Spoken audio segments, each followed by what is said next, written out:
unsettlingstories.com. Performed by Kristin Holland. Like so many things, it started with a bright spot in the night sky. As I watched, it grew brighter, closer.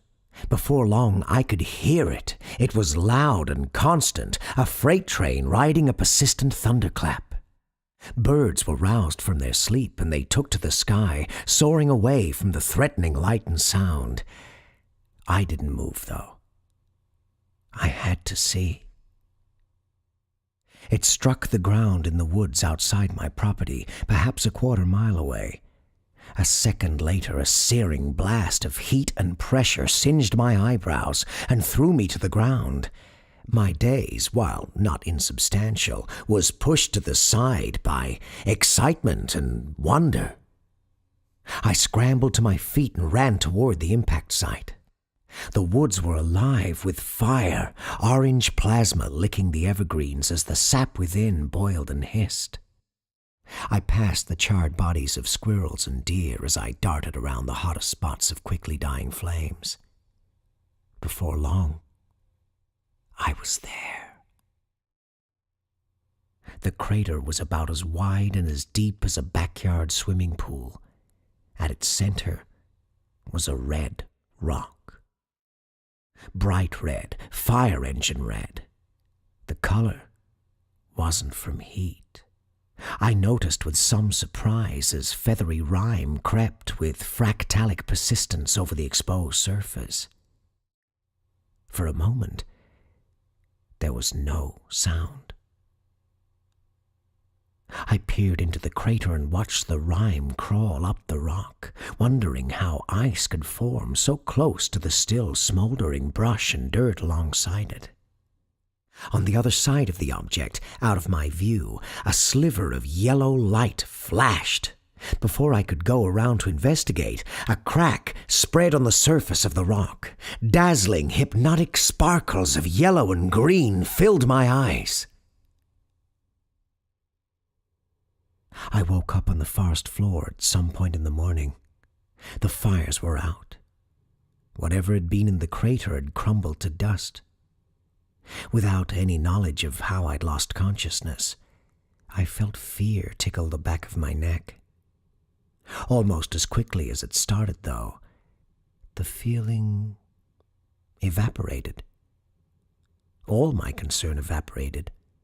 For the first time in my 40 years of life, I felt wonderful, at peace. I followed the trail that had been left for me.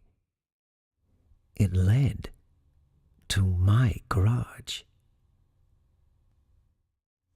Impelled to write something to let the world know what had and would be happening to me, I took my phone from my pocket and started to type. And here I am. Here we are. I hadn't noticed the gossamer-thin tendril stretching from my forehead to the pilot until we'd officially met.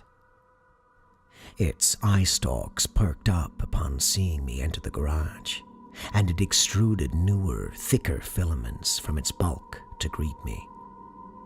They stopped at my clothes, slapping weakly and wetly against the fabric until I got the message and stripped them off.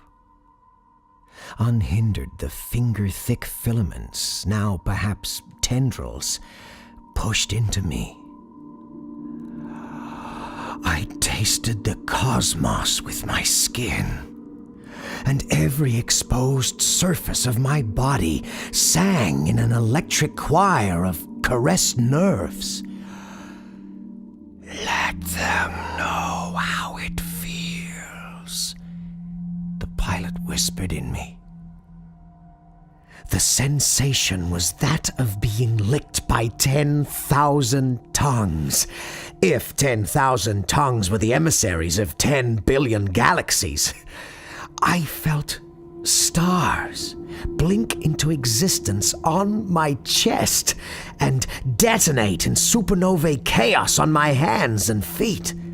Pulsars fondled my shoulders, while civilizations discovered fire and tamed the atom on my cheeks and under my scalp.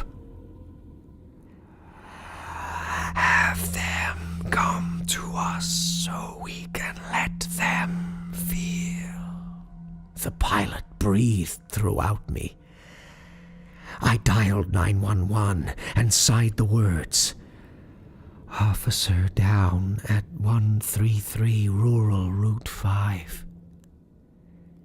It didn't take long. The pilot kissed each one with its tendrils the moment they arrived. The stellar choir of skin and taste grew by 9. The pilot, too, had grown. It filled the entirety of the garage, its filaments and tendrils and tentacles poking and pouring out of windows and doorways. The ground grew slick with its excretions. We stand inside, all connected, all consumed and all consuming. All feeling. More calls have been made, and our network of flesh will only increase.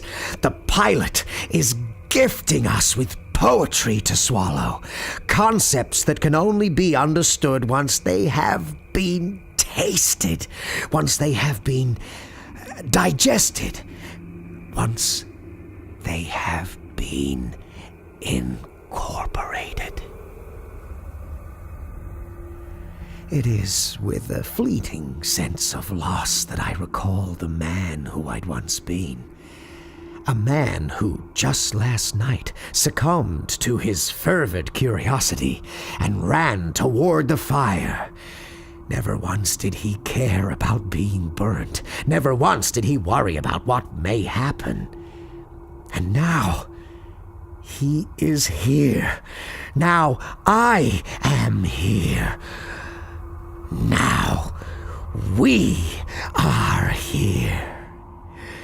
It was his desire to learn, and now he knows everything. The pilot has broken through the roof of the garage and is towering above the forest. It tells me if I were to measure, it would be a mile. 1 mile of the pilot stretching like a gray-green obelisk toward the cosmos which birthed it. More sirens puncture the tranquility of our home on the outskirts of the forest. Soon they will stop. The pilot can now reach aircraft with its tendrils, which have grown strong enough to break through, and those bodies inside are now with us. We all taste stars.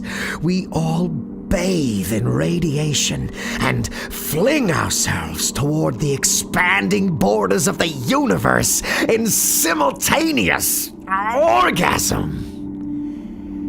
The pilot whispers he is 20 miles tall now. Depending where you are, if you look outside, you might see it. If you do, don't be afraid. Don't be anxious. Just feel the one final moment of your loneliness, of your solitude. Then open your windows, smile, and wait. It's time for you to meet the universe.